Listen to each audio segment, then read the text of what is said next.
Hello aspirants, welcome to the UPSC Analyzer. Today we will discuss newspaper analysis dated 10th of October 2022 and if you are finding this analysis helpful then please like, share and subscribe. तो जैसे कि मैंने आपको एक initiative के बारे में बताया था कि अगर आपको इंडियन एक्सप्रेस की हाईलाइटेड पोर्शन की PDF चाहिए plus static portion related to that topic तो आप उसको बाय कर सकते हो, जो कि आपको कॉस्ट करेगी 100 रुपीज़ पर मंथ। तो इसके लिए आपको क्या प्रोसीजर फॉलो करना है, तो सबसे पहले तो आपको अपना टेलीग्राम अकाउंट बनाना है और उसका एक यूज़र नेम रखना है। तो keep a username of your telegram account, then you have to change your privacy settings so that I can add you to the group. For that आपको settings में जाना है, then privacy and security, groups and channels, who can add me to the group chat, तो वहाँ पर आपको everybody करना है। You can pay via UPI to this UPI ID जो कि mentioned है, तो आपको यहाँ पर पे करना है 100 rupees. Send payment proof along with your telegram user ID to this Gmail account. तो अगर आप इंटरेस्टेड हो इंडियन एक्सप्रेस की हाईलाइटेड पोर्शन की PDF में plus static portion related to that topic, तो आप इस PDF को बाय कर सकते हो। इसके अलावा यहाँ पर एक और प्रोग्राम है, that is CA mentorship program. तो CA मेंटरशिप प्रोग्राम में करंट अफेयर्स को कॉम्प्रहेंसिवली कवर किया जाता है plus in depth understanding provide की जाती है। करंट अफेयर्स को कौन कौन से सोर्सेज से कवर किया जाता है, तो बेसिकली बहुत ज़्यादा सोर्सेज और यहाँ पर मैगजीन से कवर किया जाता है। किसी भी सोर्स को यहाँ पर छोड़ा नहीं जाता है, जो कि UPSC के लिए इंपॉर्टेंट है। आपको लेक्चर्स प्रोवाइड किए जाएंगे on everyday basis, daily PDFs provide की जाएंगी, क्विजेज आपको प्रोवाइड किए जाएंगे, पर्सनल मेंटरशिप सेशन होगा, आप मुझसे ऑन कॉल बात कर सकते हो, आप मुझसे कोई भी डाउट पूछ सकते हो। ज़रूरी नहीं है कि वो करंट अफेयर से रिलेटेड हो, कोई भी डाउट रिगार्डिंग एनी टॉपिक किसी भी सब्जेक्ट में। Static portion related to the current affairs will also be covered in detail and ये जो सीरीज़ होगी ये आपके प्रीलिम्स के लिए भी रेलेवेंट होगी और मेंस के लिए भी रेलेवेंट होगी। इसका प्राइस है 2000 रुपीज़ पर मंथ। आप पेमेंट कर सकते हो via UPI to this UPI ID and then you have to send your name, email ID, mobile number और Telegram ID proof of payment to upscanalyzer@gmail.com। Then you have to wait for some time. उसके बाद आपको premium group में add कर लिया जाएगा, जहाँ पर आपको डेली लिंक मिलेंगे फॉर द वीडियोज़ और आपको डेली क्विजेस प्रोवाइड की जाएंगी, डेली PDFs प्रोवाइड की जाएगी। तो अगर आप इंटरेस्टेड हो CA मेंटरशिप प्रोग्राम ज्वाइन करने में, तो आप बेसिकली ज्वाइन कर सकते हो। यहाँ पर फर्स्ट न्यूज़ है, big infra ministries push the pedal in capital spending in the first 5 months। अब ये तो अच्छी बात है कि कैपिटल एक्सपेंडिचर हो रहा है, एसेट क्रिएशन हो रहा है, जो यहाँ पर एग्जिस्टिंग वंस हैं, एग्जिस्टिंग इंफ्रास्ट्रक्चर है, उसको यहाँ पर इम्प्रूव किया जा रहा है। लेकिन प्रॉब्लम यहाँ पर ये है, जिन मिनिस्ट्रीज़ में यहाँ पर आउटले कम है तो वो मिनिस्ट्रीज़ यहाँ पर स्पेंड कर ही नहीं रही हैं। तो अभी तो मिनिस्ट्रीज़ स्पेंड नहीं कर रही हैं, लेकिन जब यहाँ पर फाइनेंशियल ईयर एंड होने वाला होगा तो ये बहुत जल्दबाजी में यहाँ पर एक्सपेंडिचर करेंगी। तो जल्दबाजी में जब यहाँ पर एक्सपेंडिचर करेंगी तो जो क्वालिटी ऑफ एक्सपेंडिचर है वो यहाँ पर हर्ट होता है। तो as the economy picks up the thread post COVID-19, at least 2 big infrastructure ministries, railways and road transport and highways have recorded a fast pace of spending। और यहाँ पर काफ़ी कैपिटल एक्सपेंडिचर हो रहा है। In fact these 2 ministries account for nearly half of the entire capital expenditure. तो नया asset creation हो रहा है, जो क्वालिटी ऑफ एग्जिस्टिंग वंस है उनको इम्प्रूव किया जा रहा है। तो सरकार यहाँ पर एक्सपेंडिचर कर रही है क्योंकि जो प्राइवेट सेक्टर है वो तो इन्वेस्ट कर नहीं रहा है। तो this suggest the government has pressed the pedal on public expenditure to give an impetus to growth, क्योंकि private sector continues to be averse to invest. पर प्रॉब्लम मैंने आपको बता दी कि यहाँ पर जो मिनिस्ट्रीज़ हैं, सेवरल मिनिस्ट्रीज़ जिसमें स्मॉलर आउटलेज है, they are lagging. 10 departments have utilise less than 10% of their allocated funds. तो जिसकी वजह से ये लोग जब यहाँ पर कम महीने बचेंगे, कम मंथ्स बचेंगे और फाइनेंशियल ईयर खत्म होने वाला होगा तो बहुत जल्दबाजी में एक्सपेंडिचर करेंगे, जिसकी वजह से क्वालिटी ऑफ एक्सपेंडिचर यहाँ पर हर्ट होगा।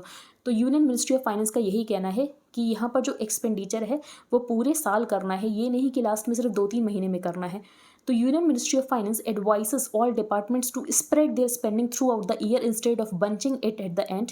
Rush of expenditure particularly in the closing months of the financial year shall be regarded as a breach of financial propriety, और इसको अवॉइड किया जाना चाहिए। बाकी फर्स्ट पेज पर कोई इंपॉर्टेंट न्यूज़ नहीं है, आप खुद देख सकते हो। तो कॉटन रो ओवर कन्वर्जन इवेंट, इसके बारे में हम थोड़ा बहुत डिस्कस करेंगे एक्सप्लेन पेज पर, लेकिन यहाँ पर तो कोई इंपॉर्टेंट पॉइंट मेंशन है नहीं। अब हम चलते हैं आगे। यहाँ पर मोढेरा विलेज की बात की गई है, famous for its sun temple as India's first 24/7 solar powered village. तो मोढेरा विलेज है India's first 24/7 solar powered village. Next है to push autonomy for colleges UGC to amend guidelines. तो यहाँ पर UGC अपनी गाइडलाइंस को अमेंड करेगा और यहाँ पर जो कॉलेजेस हैं उनको ऑटोनॉमस स्टेटस प्रोवाइड किया जाएगा। अब ऑटोनॉमस स्टेटस क्यों प्रोवाइड किया जाएगा, तो बेसिकली ऑटोनॉमी होगी कॉलेजेस को, तो कॉलेजेस यहाँ पर ज़्यादा अच्छा परफॉर्म कर सकते हैं। अब यहाँ पर गाइडलाइंस में क्या अमेंड किया गया है, तो पहले ये था कि बार बार यहाँ पर ऑटोनॉमस स्टेटस के लिए एक्सटेंशन के लिए अप्लाई करना पड़ता था. Also the autonomous status which is now granted initially for a period of 10 years will now be automatically extended for another 10 years. अगर यहाँ पर जो नाक ने सर्टिफाई कर रखा है, जो नाक ने रेटिंग्स दे रखी हैं, अगर रेटिंग्स अच्छी हैं तो इसको यहाँ पर ऑटोमेटिकली एक्सटेंड कर दिया जाएगा. तो नाक क्या है? National assessment and accreditation council. Once the amended regulations are approved, colleges which have functioned as autonomous units for 15 years at a stretch, तो उनको यहाँ पर परमानेंट स्टेटस दे दिया जाएगा. अगर उनकी यहाँ पर जो नाक रेटिंग्स हैं वो अच्छी हैं तो उनको यहाँ पर परमानेंट ऑटोनॉमस स्टेटस दे दिया जाएगा. नेक्स्ट है risk to growth while cutting down India's GDP growth to 6.5% for 2022-23. World Bank ने यहाँ पर नोट किया है कि ऐसा इसीलिए है क्योंकि यहाँ पर जो ग्लोबल सिनेरियो है वो डिटेरियोरेट हो रहा है. But even at 6.5% India will still be a global growth outperformer this year. अब जो इंडिया है और यहाँ पर एडवांस्ड इकोनॉमीज़ हैं वो सिंक में हैं, ऐसा ऑथर का कहना है. One India's growth cycles are in sync with those of the advanced economies. तो अगर एडवांस्ड इकोनॉमीज़ की यहाँ पर जो ग्रोथ है वो डी एक्सेलरेट होती है तो उसका इंपैक्ट इंडिया पर भी देखने को मिलेगा. What this implies is that India can't avoid the short term pain of D acceleration in the developed countries. और ग्लोबल इंटरकनेक्टिविटी जितना ज़्यादा इंक्रीज होगी उतना ही ज़्यादा इम्पैक्ट इंडिया के ऊपर इसका देखने को मिलेगा. A slowing world will hurt India via falling exports. तो हमारे जो एक्सपोर्ट्स हैं वो भी फॉल हो रहे हैं कि अगर यहाँ पर एडवांस्ड इकोनॉमीज में रीसेशन आएगा तो जिसकी वजह से जो डिमांड है वो कम होगी, हमारे एक्सपोर्ट्स यहाँ पर कम होंगे. Words it may not commensurately bring down prices of crude oil and commodities. तो क्रूड ऑयल के प्राइसेस तो यहाँ पर कम नहीं हो रहे हैं इस सिचुएशन में अगर देखा जाए, क्योंकि ओपेक प्लस ने भी ये डिसाइड किया है कि जो प्रोडक्शन है ऑयल की उसको कट किया जाएगा. तो सप्लाई अगर मार्केट में कम होगी तो अपने आप ही प्राइसेस यहाँ पर ऊपर चले जाएंगे. तो हमारे एक्सपोर्ट्स भी कम हो रहे हैं और दूसरी बात यहाँ पर जो ऑयल के प्राइसेस हैं वो भी कम नहीं हो रहे हैं. तो typically global slow down soften crude and commodity prices, लेकिन ये सिचुएशन अभी नहीं देखने को मिल रही है. However this time around the ongoing geopolitical stress is likely to limit the decline in the prices. और अभी ओपेक का रिसेंट मूव ये है कि जो ऑयल आउटपुट है उसको कट डाउन किया जाएगा, जिसकी वजह से यहाँ पर जो ऑयल के प्राइसेस हैं वो इंक्रीज हो जाएंगे. The Russia Ukraine dust up has lifted crude oil and commodity prices and has created volatility for several agricultural commodities. Inflation बहुत ज़्यादा चल रहा है, यूरोप में इन्फ्लेशन बहुत ज़्यादा है, यूएसए में इन्फ्लेशन बहुत ज़्यादा है, जिसकी वजह से एग्रेसिव टाइटनिंग देखी जा रही है by the central bank of these countries. तो जैसे जैसे यहाँ पर एग्रेसिव टाइटनिंग होगी वैसे ही इंडिया में रुपी डेप्रिशिएट होता जा रहा है. तो such hikes in the US have raise the spectre of currency depreciation and imported inflation for India. RBI यहाँ पर इंटरवीन कर रहा है कि रुपये यहाँ पर ज़्यादा डेप्रिशिएट ना हो, लेकिन उसके बाद भी रुपी ब्रीच कर चुका है 82 के मार्क को. A weaker rupee will only make imports expensive, लेकिन हमारे एक्सपोर्ट्स जो होंगे वो इंक्रीज होंगे. And though global food prices have climb down, domestic food inflation अभी भी ऊपर जा रहा है. Domestic pressures on food inflation from freak weather events such as lopsided monsoon are keeping consumer inflation high. तो डोमेस्टिक इन्फ्लेशन अभी भी बहुत ज़्यादा है. Slowing global growth has an immediate impact on India's exports. For example 1% decline होता है अगर global GDP में, तो रिडक्शन इन एक्सपोर्ट होता है 2.3%. लेकिन अगर 1% डेप्रिसिएशन होता है रियल इफेक्टिव एक्सचेंज रेट में तो इसकी वजह से 1% इंक्रीज़ होता है एक्सपोर्ट्स में. तो आप कह सकते हो कि जो स्लोइंग ग्लोबल इकॉनमी का इम्पैक्ट है वो यहाँ पर ओवरशैडो हो जा रहा है, क्योंकि रुपी डेप्रिशिएट हो रहा है. तो बेसिकली रुपी अगर डेप्रिशिएट हो रहा है तो हमारे एक्सपोर्ट्स पुश भी हो रहे हैं.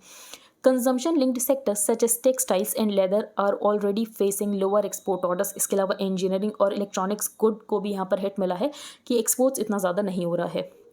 हमारा जो ट्रेड डेफिसिट है वो भी वाइडन हो रहा है और करंट अकाउंट डेफिसिट भी यहाँ पर इंक्रीज हो रहा है. और rising current account deficit requires more capital flows to finance it. Domestic front पर गुड न्यूज़ ये है कि जो कोविड-19 है उसकी वजह से जो फंक्शनल डिसरप्शन हुआ था वो यहाँ पर ख़त्म हो चुका है. Contact intensive services are recovering at a fast pace aided by a weak base. Purchasing managers index for services and manufacturing remain in the expansion zone, क्योंकि यहाँ पर जो नंबर है दैट इज अवर 50. तो उसका मतलब है एक्सपेंशन तो हो रहा है, भले ही स्लो रेट से हो रहा है लेकिन एक्सपेंशन हो रहा है. Rising interest rates and slowing external demand will be the growth dampeners in the foreseeable future. तो बेसिकली ऑथर ने यही बताया कि अगर एडवांस्ड इकोनॉमीज में कुछ भी होता है तो इंडिया में उसका इम्पैक्ट पड़ता है, जो कि हमें अभी भी देखने को मिल रहा है. Next back to school. तो तमिलनाडु ने एक स्कीम लॉन्च की है that is chief minister's breakfast scheme. The outcome of the recent interventions in public education in Tamil Nadu will unfold in time, but some new schemes have been attracting attention. For example, Chief Minister's Breakfast Scheme, which introduced breakfast in all government primary schools in Tamil Nadu. तो यहाँ पर author ने basically ये कहा है कि इसकी वजह से यहाँ पर जो बच्चे हैं वो स्कूल आएंगे, बच्चे स्कूल आएंगे तो यहाँ पर होलिस्टिक डेवलपमेंट होगा बच्चों का. Despite large learning losses, 2/3 of the absolute learning loss appears to have been recovered by May 2022। और इसके लिए यहाँ पर तमिलनाडु ने एक प्रोग्राम शुरू किया था, एक स्कीम शुरू की थी जिसका नाम है इल्लम तेडी काल्वी। इल्लम तेडी काल्वी का क्या मीनिंग है वो यहाँ पर मेंशन है। तो इसका मतलब है education reaches home. The Illam Thedi Kalvi और the education reaches home scheme mentioned above is one of the them. इसमें जो तमिलनाडु है, तमिलनाडु ने 2 लाख वॉलंटियर्स को रिक्रूट किया और बेसिकली वो यहाँ पर बच्चों के घर जाते थे with a stringent filtering system, trained them and sent them out to reach the children at their homes। तो यहाँ पर तमिलनाडु ने कुछ प्रोग्राम्स स्टार्ट किए, जो भी यहाँ पर एजुकेशन में लॉसेस हुआ है उसको रिकवर करने की कोशिश की, फिर यहाँ पर ब्रेकफास्ट स्कीम को लॉन्च किया। तो ऑथर ने बेसिकली ये कहा है कि तमिलनाडु बहुत अच्छा काम कर रहा है। नेक्स्ट है यहाँ पर डूबियस ड्रग्स। तो ये हमने डिस्कस किया था कि हरियाणा के एक फार्मास्यूटिकल ने ड्रग्स बनाया था जो कि गैम्बिया में एक्सपोर्ट की गई थी और उसकी वजह से वहाँ पर 66 बच्चों की जान चली जाती है, उनको किडनी इंजरी हो जाती है, वो फेटल हो जाता है और बच्चों की यहाँ पर डेथ हो जाती है। India's apex medical regulatory body, Central Drugs Standard Control Organization, and state authorities have opened investigations into cough syrup जो कि मैन्युफैक्चर की है Maiden pharmaceuticals after being alerted by the WHO। अब ये जो कफ सिरप था इनमें था unacceptable amounts of diethylene glycol and ethylene glycol और ये केमिकल्स होते हैं toxic to humans and can result in abdominal pain. इसकी वजह से यहाँ पर किडनी इंजरी भी हो सकती है, किडनी फेलियर भी हो सकता है और यहाँ पर फेटल भी हो सकता है, जो कि चिल्ड्रन में हुआ और यहाँ पर चिल्ड्रन की डेथ हो गई। In 2020 17 children died in Jammu and Kashmir after consuming a syrup जिसमें high levels of diethylene glycol था।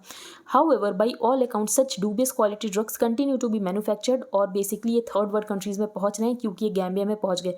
तो इंडिया की जो इमेज बनी हुई है ना, the pharmacy of the world, तो ये इमेज अगर हमारी हर्ट होगी अगर बेसिकली ऐसे इंसिडेंट्स होते रहे। इंक्वायरी से हमें ये पता चला है कि मेडन फार्मास्यूटिकल ने जो मैन्युफैक्चर किया था ड्रग, ये सिर्फ एक्सपोर्ट के लिए मैन्युफैक्चर हुई थी, इंडिया में इसको नहीं बेचा गया है। That should be no reason for relaxing regulatory scrutiny on them in the country of their manufacture, क्योंकि बेसिकली यहाँ पर ये थर्ड वर्ल्ड कंट्रीज में गई हैं तो वहाँ पर तो चिल्ड्रंस की डेथ हुई है और यहाँ पर जो इंडिया की इमेज है कि इंडिया यहाँ पर फार्मेसी ऑफ द वर्ल्ड है, तो ये भी यहाँ पर हर्ट होती है। नेक्स्ट है in defence of the freebies. तो ये हम डिस्कस करेंगे। Given the levels of poverty and inequality in the country, तो जैसे कि मैंने आपको बताया था कि इंडिया में सोशियो इकोनॉमिक रियलिटीज़ हमें देखने की ज़रूरत है जब हम यहाँ पर फ्रीबीज को डिस्कस करते हैं। तो ऑथर का ये कहना है कि डिस्कशन ये होना चाहिए कि सोशल सिक्योरिटी स्कीम्स को कैसे एक्सपेंड किया जाए, सोशल सिक्योरिटी सिस्टम्स को कैसे एक्सपेंड किया जाए। और यहाँ पर डिस्कशन इस बात पर हो रहा है कि जो भी थोड़ी बहुत फ्रीबीज देते हैं उनको भी कैसे ख़त्म किया जाए। तो one could debate how to expand social security systems, how to invest in education and health and how to generate more revenue. Instead public debate focuses on so called freebies. तो इंस्टेड ऑफ टॉकिंग कि हमें कैसे social security को expand करने की ज़रूरत है, हमारा डिबेट इस बात पर है कि फ्रीबीज जो भी हम थोड़ा बहुत सपोर्ट करते हैं उसके ऊपर डिबेट कर रहे हैं हम। फिर इलेक्शन कमीशन ने प्रपोज किया है a change in the model code of conduct. तो यहाँ पर जो भी प्रोमिसेस करेंगे पार्टीज, तो उनको यहाँ पर बताना पड़ेगा कि वो इसको कैसे फाइनेंस करने वाले हैं। Supreme Court is aware of the need for social welfare programs. For example DPSP under part 4 of the constitution, article 36 of the constitution encourage करता है स्टेट को to secure a just social order. Article 39 says that the state shall make efforts to reduce the concentration of wealth and promote the common good. लेकिन अगर directive principles नहीं भी होते तो social welfare for the poor, ये basic demand है justice की, humanity की, कंपैशन की। In the hearings before the Supreme court, तो कोर्ट यहाँ पर डिस्टिंक्शन करने की कोशिश कर रहा है कि इरेशनल फ्रीबीज क्या है और यहाँ पर सोशल वेलफेयर क्या है। तो ऑथर ने कहा कि ये डिस्टिंक्शन आप कर नहीं पाओगे क्योंकि डिस्टिंक्शन करना पॉसिबल है ही नहीं। Let us start with the distinction by some progressive, कि जो इन्वेस्टमेंट होता है पब्लिक गुड्स में वो तो सोशल वेलफेयर है, लेकिन जो यहाँ पर प्राइवेट कंजम्पशन गुड्स दिए जाते हैं ये फ्रीबी है। दिस अप्रोच क्लासीफाइज इनटेंजिबल, जो इंटाइटलमेंट दिया जाता है सबको, for example public health care and education, तो ये तो यहाँ पर हो गया सोशल वेलफेयर। लेकिन फॉर एग्जांपल यहाँ पर जो पब्लिक डिस्ट्रीब्यूशन सिस्टम में जो अनाज दिया जाता है तो क्या ये फ्री भी हो जाएगा, क्योंकि इसके अकॉर्डिंग तो हो जाएगा क्योंकि ये तो इंटेंजिबल है नहीं। तो but on this understanding the public distribution system would fall on the freebie side. People receive a consumption good rather than N intangible entitlement. तो बेसिकली यहाँ पर तो ये डिबेट हमें फेल होती हुई दिख रही है। अनदर वे यहाँ पर डिस्टिंग्विश करने का ये है कि बेसिक नीड्स को यहाँ पर लग्जरी कंजम्पशन से डिफ्रेंशिएट करो। For example both the petition in the Supreme Court and advocate general Tushar Mehta ने ये कहा था कि they are against free water and free electricity. लेकिन फ्री वाटर और फ्री इलेक्ट्रिसिटी ये तो यहाँ पर बेसिक गुड्स है, इनको आप लग्जरी कंजम्पशन तो कह नहीं सकते हो, but access to clean water and electricity are clearly basic needs. अगर यहाँ पर हम कंटेंशियस एग्जाम्पल्स को देखें, for example free scooters provide किए गए, फोन्स प्रोवाइड किए गए, तो अगर आप फ्री स्कूटर्स देखो तो इसकी वजह से इनरोलमेंट बढ़ता है। अगर आप फोन्स की बात करो तो यहाँ पर डिजिटल एजुकेशन में जो गैप है वो ब्रिज होता है। तो यहाँ पर डिस्टिंग्विश करना पॉसिबल नहीं है। What about cash distribution then? There is no good reason to distinguish between in-kind distribution and cash distribution, और ये प्रूफ हो चुका है कि कैश डिस्ट्रीब्यूशन यहाँ पर ज़्यादा अच्छा होता है. So they have long argued that in the case of famines, it is easier to prevent famines by raising incomes than by distributing food in kind. तो cash transfers also have other advantages. For example, जो recipient होता है उसके पास यहाँ पर ज़्यादा agency होती है. Lastly, a developed welfare state relies on cash transfers in the form of unemployment insurance. For example, India यहाँ पर कैश ट्रांसफर्स देता है फॉर ओल्ड एज पेंशंस. तो यहाँ पर एक कंक्लूजन पे पहुँचा जा सकता है कि यहाँ पर आप डिस्टिंक्शन नहीं कर सकते हो between social welfare and freebies. तो रियल डिस्टिंक्शन हो सकता है गुड पॉलिसीज़ और बैड पॉलिसीज़ के बीच में, लेकिन ये भी आप केस बाई केस बेसिस में कर सकते हो, और उसके लिए हमारे पास एक प्रोसीजर है, दैट इज़ इलेक्शंस. तो वोटर्स के पास ये अथॉरिटी है कि वोटर्स डिसाइड करें कि यहाँ पर जो अनाउंस की जा रही है पॉलिसीज़, ये अच्छी पॉलिसीज़ हैं या ख़राब पॉलिसीज़ हैं, ये उनको बेनिफिट करेंगी या नहीं करेंगे. लेकिन अगर आपको ये लगता है कि वोटर्स जो हैं वो ये डिसाइड नहीं कर सकते हैं, तो बेसिकली आप वोटर्स के ऊपर डिस्ट्रस्ट कर रहे हो. The debate on freebies shows N implicit distrust of voters, specially poor voters. क्या वो अपने लिए डिसीजन नहीं ले सकते हैं? Luckily, the days when people thought Indians could not be trusted with democracy are 75 years past us. तो no court case is filed about announcement of policies जब यहाँ पर टैक्स कट दिया जाता है कॉर्पोरेट्स को. No concern is raised about a government promising tax reductions for the rich even as they have the same fiscal implication. तो अगर यहाँ पर पॉलिसी को इरेशनल फ्रीबी कहा जा रहा है, तो ये भी यहाँ पर इरेशनल फ्रीबी है, और इसके ऊपर भी यहाँ पर डिबेट होनी चाहिए. जो पीडीएस के ऊपर स्पेंडिंग होती है, for example increasing spending for the PDS, तो उसकी वजह से ये देखा गया है जो वर्कर्स हैं उनकी प्रोडक्टिविटी बढ़ेगी, और वर्कर्स की अगर प्रोडक्टिविटी बढ़ेगी तो ऑफकोर्स जो रेवेन्यू है वो ज़्यादा जनरेट होगा. तो आप गैस एस्टिमेट नहीं कर सकते कि अगर ये नहीं प्रोवाइड किया जाएगा तो इसका क्या इम्प्लीकेशन होगा. अ की आर्ग्यूमेंट अगेंस्ट फ्रीबीज ये है कि फिजिकल रिस्पॉन्सिबिलिटी की कंसर्न है कि फिजिकल डेफिसिट बढ़ जाएगा, बोरोइंग्स इंक्रीज हो जाएगी. तो budgets are after all limited, but what is remarkable is that the focus of the debate is entirely on cutting budgetary expenditure. लेकिन यहाँ पर फोकस ये होना चाहिए कि आप यहाँ पर एक्सपेंडिचर को कैसे रैशनलाइज कर सकते हो. जिन प्रोजेक्ट्स की ज़रूरत नहीं है उनको आपको फेज आउट करने की ज़रूरत है. The other side of any budget is revenue generation. Only a small fraction of Indians page any income tax. तो प्रॉब्लम ये है कि टैक्स इवेजन हो रहा है, तो इस टैक्स इवेजन को यहाँ पर डील करने की ज़रूरत है. But it is also true that the vast majority of house hold यहाँ पर बहुत ज़्यादा कम पैसा कमाते हैं कि वो यहाँ पर कोई इनकम टैक्स पे करें. Income below ₹5 lakh is entirely exempted from any income tax. This threshold is regularly increased. तो ये बेसिकली देखने वाली बात है कि इंडिया में यहाँ पर सोशियो इकोनॉमिक रियलिटीज़ क्या है, उसके अकॉर्डिंग यहाँ पर फ्रीबीज प्रोवाइड करने की ज़रूरत है. तो ये ऑथर ने यहाँ पर बताया है. India UK FTA talks face deadlock over data. अब प्रॉब्लम क्या है? प्रॉब्लम ये है कि डेटा लोकलाइजेशन नॉर्म्स को लेकर यूके यहाँ पर रेडी नहीं है, और डेटा लोकलाइजेशन नॉर्म्स के साथ यहाँ पर जो दूसरी प्रॉब्लम है वो ये है data localisation and UK companies being allowed to bid for Indian government contracts. तो यूके ये चाहता है कि जो भी इंडियन गवर्नमेंट के कॉन्ट्रैक्ट्स हो उसमें यूके कंपनीज को भी बिड करने दिया जाए, तो उसके लिए यहाँ पर इंडियन गवर्नमेंट रेडी नहीं है. तो data localisation and UK companies being allowed to bid for Indian government contracts are among the issues causing a possible deadlock in the final stages of the India UK free trade agreement. तो जो कि होने वाला था दिवाली तक, तो हो सकता है कि वो पॉसिबल ना हो पाए फ्री ट्रेड एग्रीमेंट यूके के साथ हमारा. तो ये कोट किया गया है. तो डेटा लोकलाइजेशन रूल्स ये कहते हैं जो फॉरेन कंपनीज़ है वो इंडिया का डेटा इंडिया से बाहर नहीं ले जा सकते हैं, तो इसके लिए यूके रेडी नहीं है. और बाकी यहाँ पर यूके ये चाहता है कि उनकी कंपनीज़ को अलाउ किया जाए जब यहाँ पर इंडियन गवर्नमेंट्स कॉन्ट्रैक्ट निकाले, लेकिन हम उसको अलाउ नहीं करना चाहते हैं कि यूके कंपनीज़ यहाँ पर बिड करें, तो जिसकी वजह से हो सकता है कि यहाँ पर फ्री ट्रेड एग्रीमेंट ना हो पाए. Ensure physical discipline of north eastern states. तो यहाँ पर यही कहा गया है कि नॉर्थ ईस्टर्न स्टेट्स में इंश्योर करने की ज़रूरत है फिजिकल डिसिप्लिन. तो ये सारी बातें कहाँ कही गई हैं? North east council. अब नॉर्थ ईस्टर्न काउंसिल क्या है उसके बारे में आपको स्टैटिक पोर्शन में प्रोवाइड कर दिया जाएगा. अब हम चलते हैं आगे. सेना split, how does election commission decide कि कौन सी पार्टी को यहाँ पर सिंबल मिलना चाहिए, तो कौन से फैक्शन को यहाँ पर सिंबल मिलना चाहिए. फॉर एग्जांपल यहाँ पर दो फैक्शन है, एक है उद्धव ठाकरे का फैक्शन, दूसरा है यहाँ पर एकनाथ शिंदे का फैक्शन. तो बो एंड एरो सिंबल किसे मिलना चाहिए? तो अभी तो इलेक्शन कमीशन ने सिंबल को फीस कर दिया है क्योंकि यहाँ पर बाईपोल इलेक्शन होने वाले हैं, तो अभी तक इलेक्शन कमीशन नहीं डिसाइड कर पाई है, इसीलिए इलेक्शन कमीशन ने सिंबल को कर दिया है freeze. In an interim order passed late on Saturday evening, the Election Commission of India froze the bow and arrow election symbol of the Shiv Sena. और यहाँ पर दोनों ही फैक्शंस को यूज़ नहीं कर सकते हैं.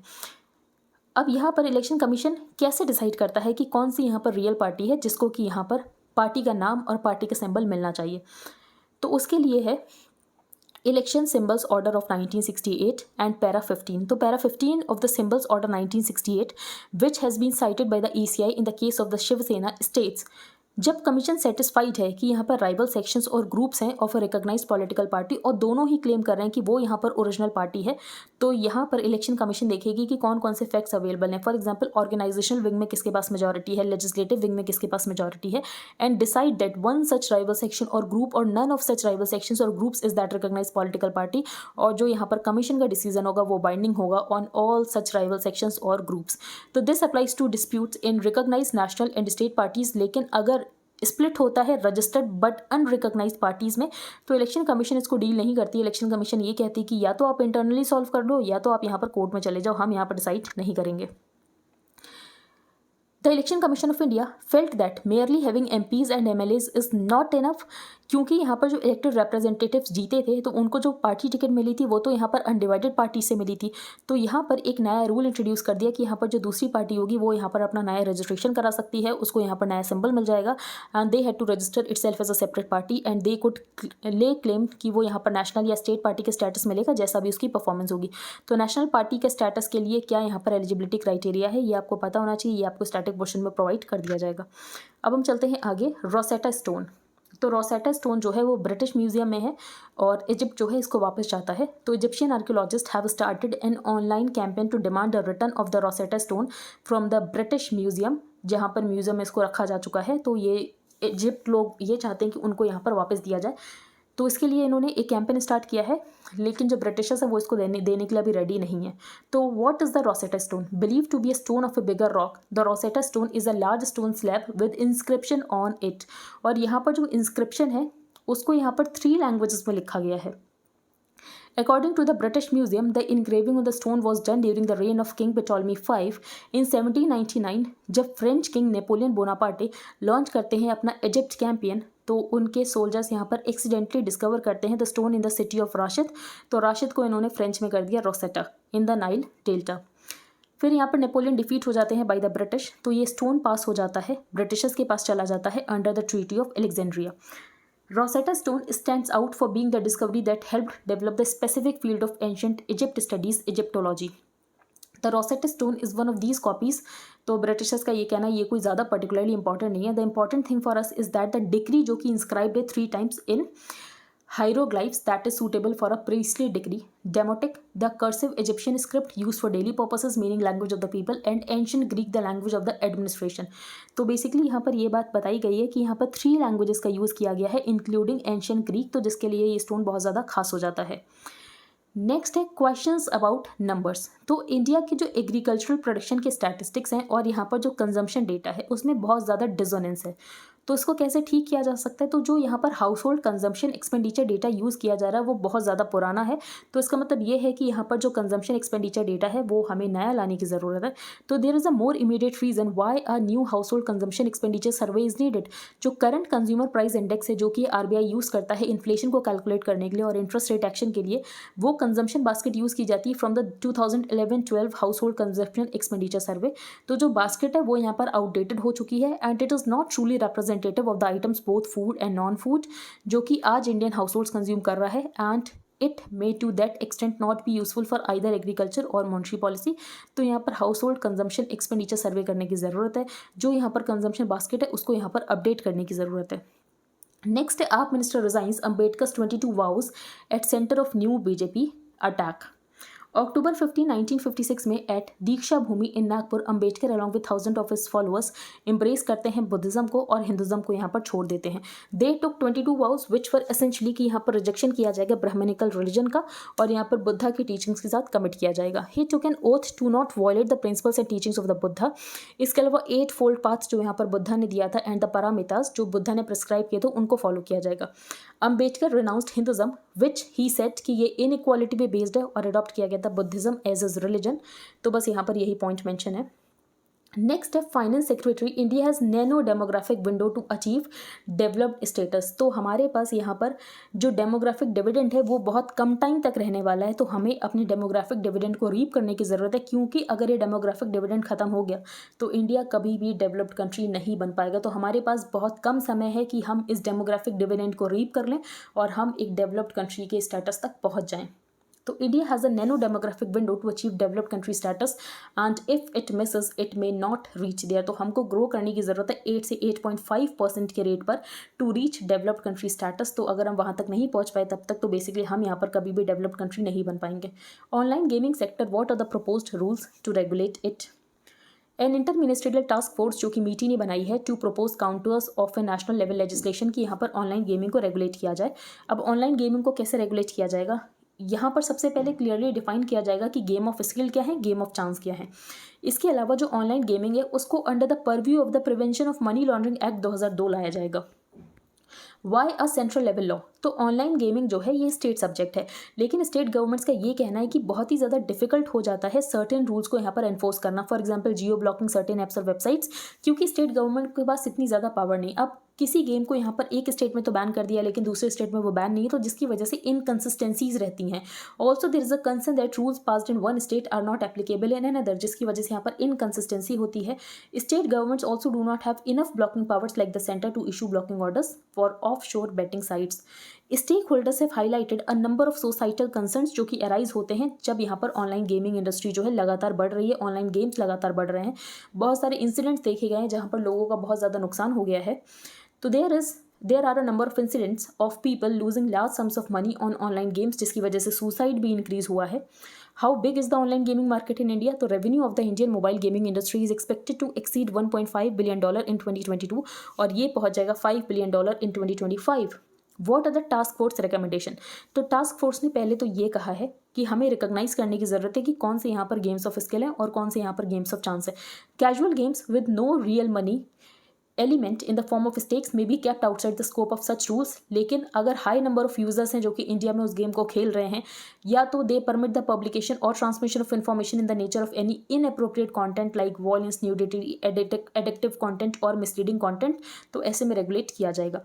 It is also recommended creating a regulatory body जो कि यहाँ पर ऑनलाइन गेमिंग इंडस्ट्री को रेगुलेट करेगी और डिटरमाइन करेगी कि कौन से यहाँ पर गेम ऑफ स्किल है, कौन से यहाँ पर गेम ऑफ चांस है। एक 3-tier डिस्प्यूट रेजोल्यूशन मैकेनिज्म बनाया जाएगा जैसा कि इंफॉर्मेशन टेक्नोलॉजी रूल्स 2021 में। तो 3-tier डिस्प्यूट रेजोल्यूशन मैकेनिज्म की बात की गई है। What did the task force say about offshore betting apps on the aspect of prohibiting games of chance, gambling websites और एप्स जो कि यहाँ पर ऑनलाइन प्ले किए जाते हैं। The proposed Digital India Act यहाँ पर प्रोहिबिट करेगा जिन गेम्स की वजह से हार्म्स होता है। Many offshore betting and gambling websites जो कि इलीगल है इंडिया में, लेकिन उसके बाद भी वो यहाँ पर सरोगेट एड्स दिखाती हैं टीवी पर। Despite being based outside India, some of these website are widely advertised in Indian newspapers and TV channels, और यहाँ पर they allow users to transact in Indian rupees through popular digital payments modes such as internet banking, UPI and popular wallets. तो इसको यहाँ पर regulate करने की ज़रूरत है। यहाँ पर ज़ेपोरिज़िया मेंशन है जो कि यूक्रेन का सिटी है, ये आपको पता होना चाहिए। बाकी वर्ड पेज पर कोई इंपॉर्टेंट न्यूज़ नहीं है, एक बार हम रिवाइज कर लेते हैं जो भी हमने रीच किया। तो फर्स्ट टॉपिक हमने ये रीच किया कि कैपिटल एक्सपेंडिचर हो रहा है, रेलवे में हो रहा है, रोड्स हाईवेज में हो रहा है, लेकिन प्रॉब्लम ये है कि जो स्मॉलर मिनिस्ट्रीज़ हैं, जो स्मॉलर आउटले है इन सब मिनिस्ट्रीज़, तो वहाँ पर एक्सपेंडिचर नहीं हो रहा। तो अभी तो एक्सपेंडिचर हो नहीं रहा है, लेकिन लास्ट में बहुत रश तरीके से एक्सपेंडिचर होगा जिसकी वजह से क्वालिटी ऑफ एक्सपेंडिचर यहाँ पर हर्ट होगा। नेक्स्ट हमने यहाँ पर मॉडेरा डिस्कस किया है जो कि है India's first 24/7 solar powered village. फिर हमने यहाँ पर डिस्कस किया कि यूजीसी ने डिसाइड किया है कि कॉलेजेस को ऑटोनॉमी दी जाएगी, तो बस यही इंपॉर्टेंट है कि कॉलेजेस को ऑटोनॉमी दी जाएगी। रिस्क टू ग्रोथ, तो वर्ल्ड बैंक ने ये बोला है कि जो इंडिया की 2022-23 का ग्रोथ रहेगा दैट वुड बी 6.5%। अब इंडिया का ग्रोथ यहाँ पर कम क्यों हो गया, तो ग्लोबल जो सिनेरियो हैं वो डिट्योरेट हो रहे हैं। For example Ukraine Russia conflict है, एग्रेसिव मॉनेटरी पॉलिसी यहाँ पर कंट्रीज परस्यू कर रहे हैं जिसकी वजह से हमारा रुपी डेप्रिशिएट हो रहा है। हमारा रुपी तो डेप्रिशिएट हो रहा है, हमारे थोड़े बहुत एक्सपोर्ट्स तो इंक्रीज हो रहे हैं, लेकिन एक्सपोर्ट्स हमारे उस रेट से इंक्रीज नहीं हो रहे हैं। जो हमारे एक्सपोर्ट्स हैं वो यहाँ पर कम इंक्रीज हो रहे हैं क्योंकि ग्लोबल रिसेशन का डर है। अगर ग्लोबल रिसेशन का डर है तो ऐसे में इतनी ज़्यादा हमारे एक्सपोर्ट्स की डिमांड अभी है नहीं। बाकी यहाँ पर जो ऑयल के प्राइसेस हैं वो भी सॉफ्टर नहीं हुए हैं, ऑयल के प्राइसेस भी लगातार इंक्रीज हो रहे हैं क्योंकि यहाँ पर ओपेक ने ये डिसाइड किया है कि वो जो ऑयल की प्रोडक्शन उसको कट करेंगे, जिसकी वजह से यहाँ पर ऑयल के प्राइसेस भी ऊपर जा रहे हैं। जो हमारा करंट अकाउंट डेफिसिट है वो भी इंक्रीज हो रहा है, ट्रेड डेफिसिट हमारा इंक्रीज हो रहा है। तो ये सारी कुछ यहाँ पर प्रॉब्लम्स है। नेक्स्ट यहाँ पर तमिलनाडु बहुत अच्छा काम कर रहा है। फॉर एग्जाम्पल यहाँ पर जो भी लॉसेस हुए थे कोविड की वजह से, एजुकेशन लॉसेस, उनको यहाँ पर रिकवर किया जा रहा है। उसके लिए एक स्कीम लॉन्च की गई थी द इल्लम थेडी कालवी, जिसका मतलब है एजुकेशन रीचेस होम, जिसमें यहाँ पर वॉलंटियर्स को रिक्रूट किया गया और वो यहाँ पर बच्चों के घरों तक जा रहे हैं। उसके बाद यहाँ पर ब्रेकफास्ट स्कीम को लॉन्च किया गया। नेक्स्ट है यहाँ पर डूबियस ड्रग्स। तो हमने गैम्बिया में ड्रग को एक्सपोर्ट किया और उन ड्रग में यहाँ पर प्रॉब्लम थी जिसकी वजह से यहाँ पर बच्चों की डेथ हो गई। उन ड्रग में यहाँ पर डाई इथाइलिन ग्लाइकोल और इथाइलिन ग्लाइकोल की मात्रा बहुत ज़्यादा थी, जिसकी वजह से यहाँ पर बच्चों को किडनी इंजरी हो गई और बच्चों की डेथ हो गई। तो इंडिया की जो यहाँ पर इमेज है कि India pharmacy of the world है, वो इस बात से हर्ट होती है। नेक्स्ट यहाँ पर फ्रीबीज। तो ऑथर ने सबसे पहले ये बताया है कि आप यहाँ पर डिफ्रेंशिएशन नहीं कर सकते हो कि सोशल वेलफेयर क्या है और फ्रीबीज क्या है। फॉर एग्जाम्पल, अगर फ्री स्कूटर्स भी प्रोवाइड किए जा रहे हैं तो उसकी वजह से इनरोलमेंट इंक्रीज होता है। अगर यहाँ पर फ्री फोन्स भी प्रोवाइड किए जा रहे हैं, फ्री लैपटॉप्स भी प्रोवाइड किए जा रहे हैं, तो जो डिजिटल एजुकेशन में गैप है वो यहाँ पर कम होता है। तो आप यहाँ पर डिस्टिंग्विश नहीं कर सकते हो। और जहाँ तक की बात है, आपको वोटर्स के ऊपर ट्रस्ट करना चाहिए कि अगर बैड पॉलिसीज होगा तो वोटर्स उसको आइडेंटिफाई कर सकते हैं और वोटर्स अगर वोट नहीं करेंगे अगर यहाँ पर कोई बैड पॉलिसीज हैं। नेक्स्ट हमने यहाँ पर डिस्कस किया था India UK free trade agreement. तो डेडलॉक हो गया। क्यों डेडलॉक हो गया? क्योंकि डेटा लोकलाइजेशन नॉर्म्स को लेकर। और दूसरी बात, यहाँ पर यूके ये चाहता है कि यूके की कंपनीज को परमिट किया जाए कि इंडियन गवर्नमेंट के कॉन्ट्रैक्ट्स में यूके की जो कंपनीज है वो भी बिड कर सकें, लेकिन हम यहाँ पर ये नहीं चाहते हैं। नेक्स्ट यहाँ पर नॉर्थ ईस्टर्न स्टेट्स में फिजिकल डिसिप्लिन होना चाहिए। How does election commission decide कि किसको यहाँ पर पार्टी सिंबल मिलेगा? तो उसके लिए पैराग्राफ 15 है of the symbols order of 1968, जिसमें ऑर्गेनाइजेशनल विंग और लेजिस्लेटिव विंग में मेजॉरिटी देखी जाएगी। उसके बाद यहाँ पर इलेक्शन कमीशन डिसाइड करेगी कि कौन यहाँ पर ओरिजिनल पार्टी को रिप्रेजेंट करता है। जो भी ओरिजिनल पार्टी को रिप्रेजेंट करेगा उसको सिंबल दे दिया जाएगा। बाकी यहाँ पर जो दूसरा फैक्शन है वो रजिस्टर कर सकता है एज अ न्यू पार्टी और यहाँ पर नए सिंबल को वो यहाँ पर चूज कर सकता है। रोसेटा स्टोन जो कि यहाँ पर इजिप्ट का है, लेकिन ब्रिटिशर्स लेकर चले गए थे। अब ब्रिटिशर्स लेकर तो चले गए हैं और वापस भी नहीं दे रहे हैं, लेकिन रोसेटा स्टोन की एक खासियत है कि इसमें 3 लैंग्वेजेस का यूज़ किया गया है। तो 3 लैंग्वेजेस यहाँ पर कौन कौन सी है वो भी यहाँ पर मेंशन है, तो आप देख सकते हो। That is, the important thing for us is that the decree is inscribed 3 times in hieroglyphics that is suitable for a priestly decree, Demotic, the cursive Egyptian script, and the third one is ancient Greek. Next यहाँ पर जो data use है, यहाँ पर जो agricultural production statistics हैं और जो कंजम्पशन डेटा है उसमें डिजोनेंस है। अब डिजोनेंस क्यों है? क्योंकि यहाँ पर जो सर्वे यूज़ किया जा रहा है वो 2011-12 का यूज़ किया जा रहा है, हाउस होल्ड कंजम्पशन सर्वे, और जो यहाँ पर कंजम्पशन बास्केट है उसको भी अपडेट करने की ज़रूरत है और यहाँ पर सर्वे भी नया करने की ज़रूरत है। नेक्स्ट यहाँ पर यह है कि जो हमारा डेमोग्राफिक डिविडेंड है उसको रीप करने के लिए हमारे पास बहुत कम टाइम है। हमने अगर उतने टाइम में रीप नहीं किया तो बेसिकली हम यहाँ पर कभी भी डेवलप्ड कंट्री नहीं बन पाएंगे। ऑनलाइन गेमिंग सेक्टर, तो इसके लिए एक टास्क फोर्स बनाई गई थी। टास्क फोर्स ने ये कहा है कि एक रेगुलेटरी बॉडी बनाने की ज़रूरत है जो कि यहाँ पर डिफ्रेंसिएशन करेगी कि कौन से गेम्स ऑफ स्किल हैं और कौन से यहाँ पर गेम्स ऑफ चांस है। इसके अलावा इसको परव्यू में लाया जाएगा under the prevention of money laundering act of 2002। फिर यहाँ पर ज़ेप्रोजीजिया की बात की गई है जो कि यूक्रेन का सिटी है। तो आई होप आपको सबको समझ आ गया हो। अगर आपका कोई भी डाउट हो तो आप टेलीग्राम ग्रुप पर पोस्ट कर सकते हो। If like the video then please like share and subscribe. Thank you and have a nice day.